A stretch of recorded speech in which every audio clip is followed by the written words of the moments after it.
Good afternoon students. आज हम लोग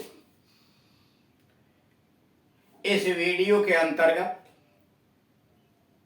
sentences of request and invitation, निवेदन तथा निमंत्रण का भाव लिए हुए वाक्यों को कैसे हम एक्सप्रेस करते हैं, अपनी बातचीत की शैली में कैसे उसे सम्मिलित करते हैं,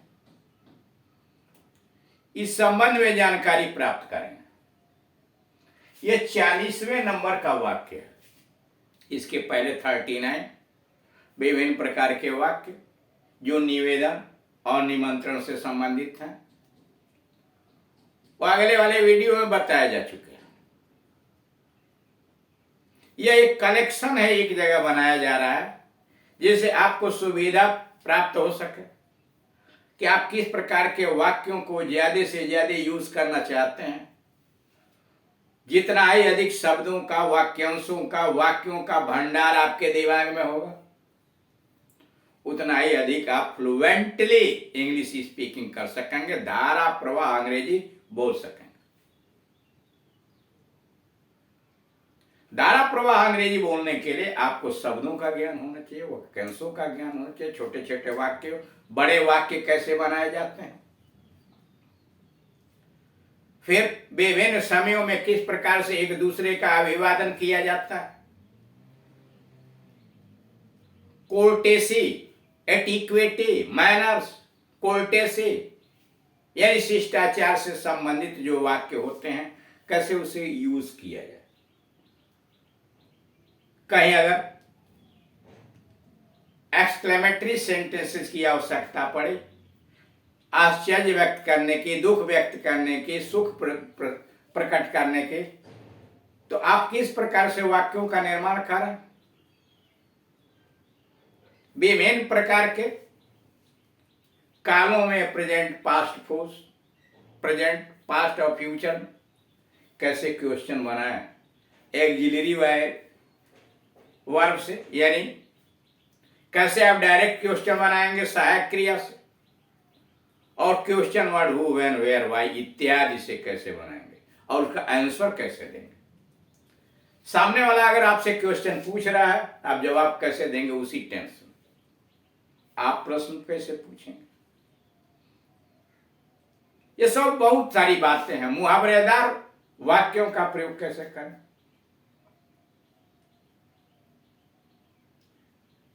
घर पर क्या करें, दुकान पर क्या करें, ऑफिस में क्या करें, विद्यालय में कैसे अंग्रेजी का यूज करें, कैसे बातचीत में हम सम्मिलित करें, ये निर्भर करता है आपके प्रयास और प्रैक्टिस पर। आप कितना अधिक दृढ़ संकल्प है, कितना अधिक प्रयास करते हैं, और वह प्रयास आप लगातार करते हैं, और साथ ही साथ अपने प्रयास को सैद्धांतिक ज्ञान प्राप्त करने के बाद प्रैक्टिकली यूज करते हैं।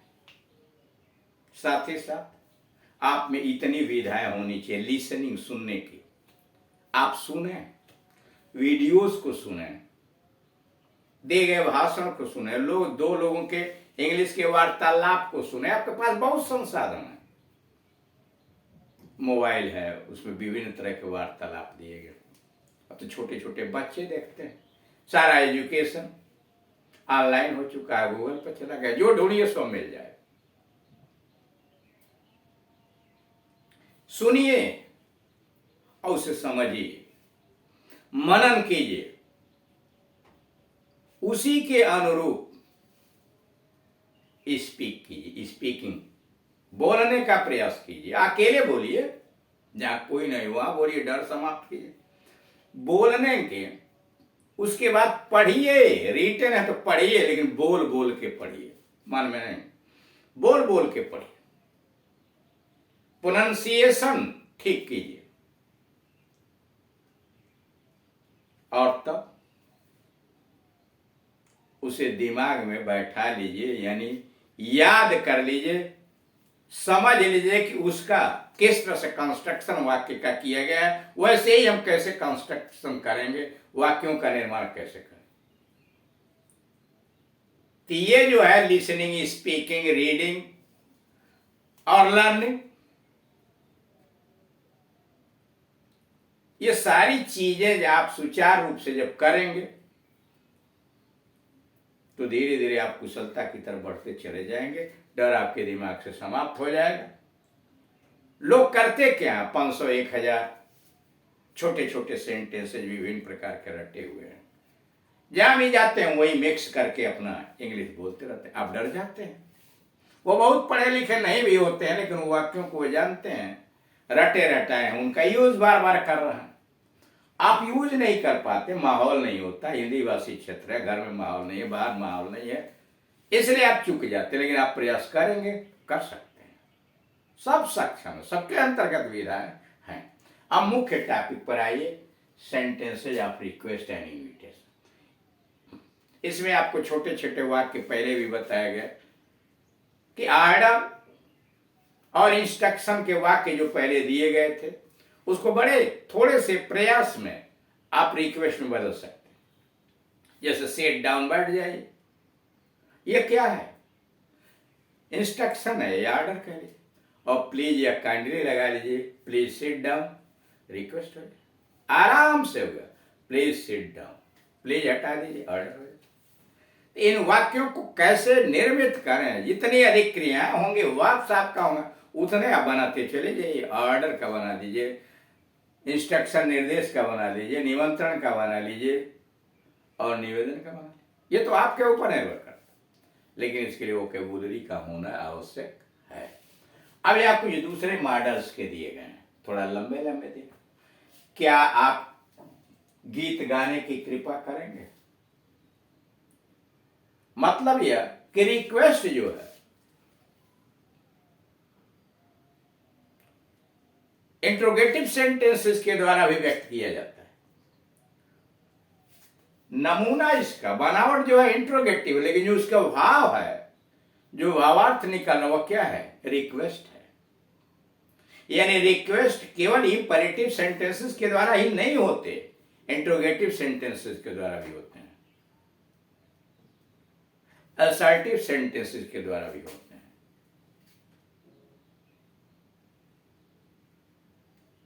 अब आदेश देते हैं, सी मी टुमारो, मुझसे कम मिलो,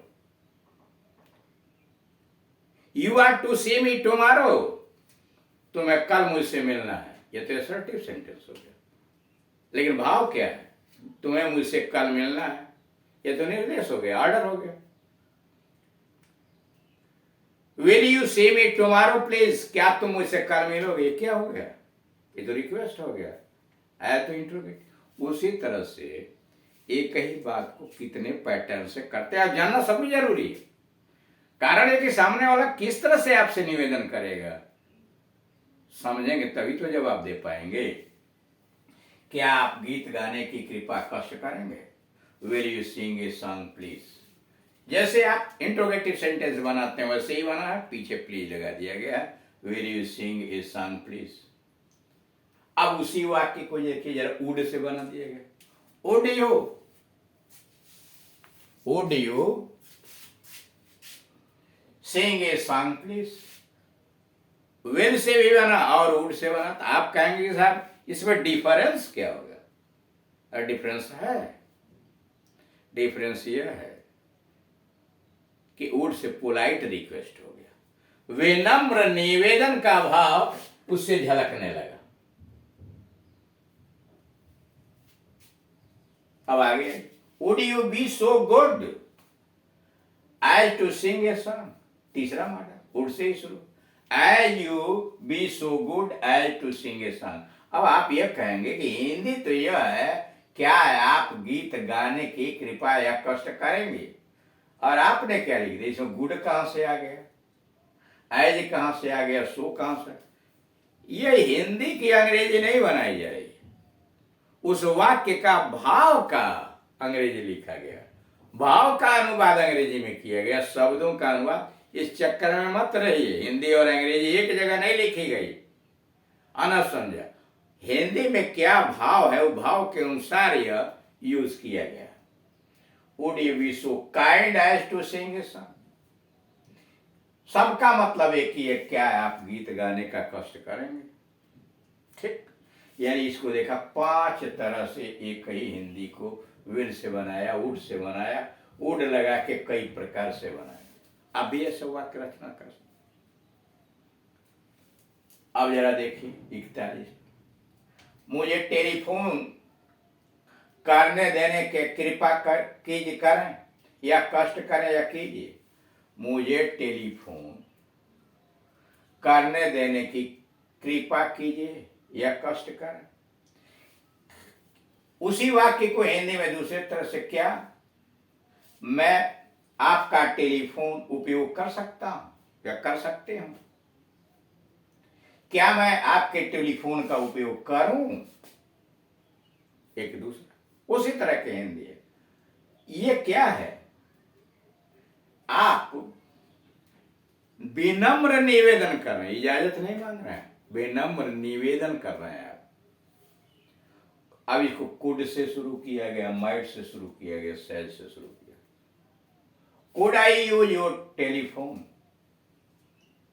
क्या मैं आपका टेलीफोन यूज कर सकता? अब यहां प्लीज की कोई जरूरत नहीं, कुड से पोलाइट रिक्वेस्ट होता है। वुड और कुड पोलाइट रिक्वेस्ट, लगाने को आप लगाइए, कोई मतलब नहीं।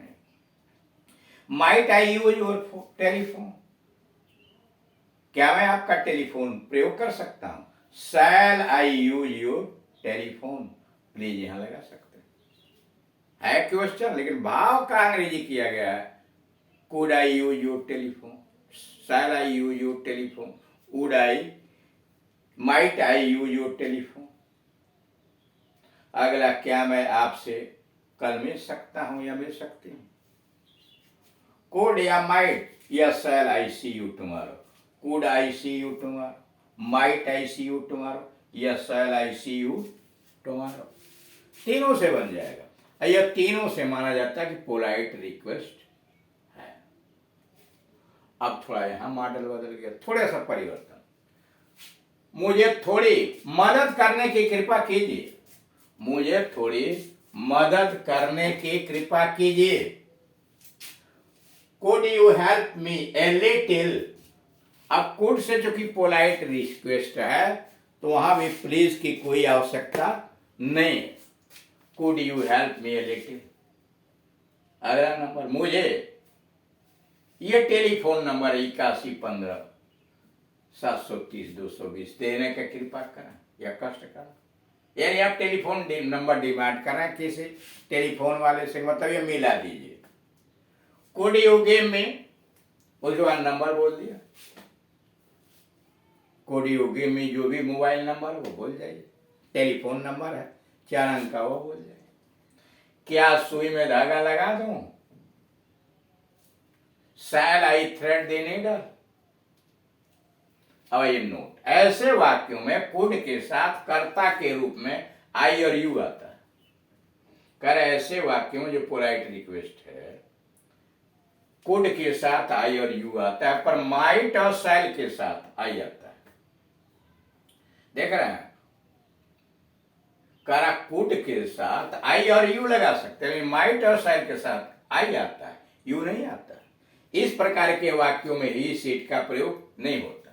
नोट नंबर 2, ऐसे वाक्यों के कुड माइट से वर्तमान और भविष्यत काल का बोध होता है। कुड और माइट में वर्तमान का और फ्यूचर।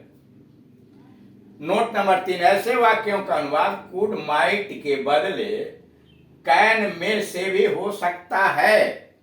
कह रहा है, यह कुड और माइट से जो अनुवाद किया जा रहा है वो कैन और में से भी हो सकता है, पर कैन में उतना अच्छा नहीं होता है जितना कुड और माइट। ऐसा क्यों?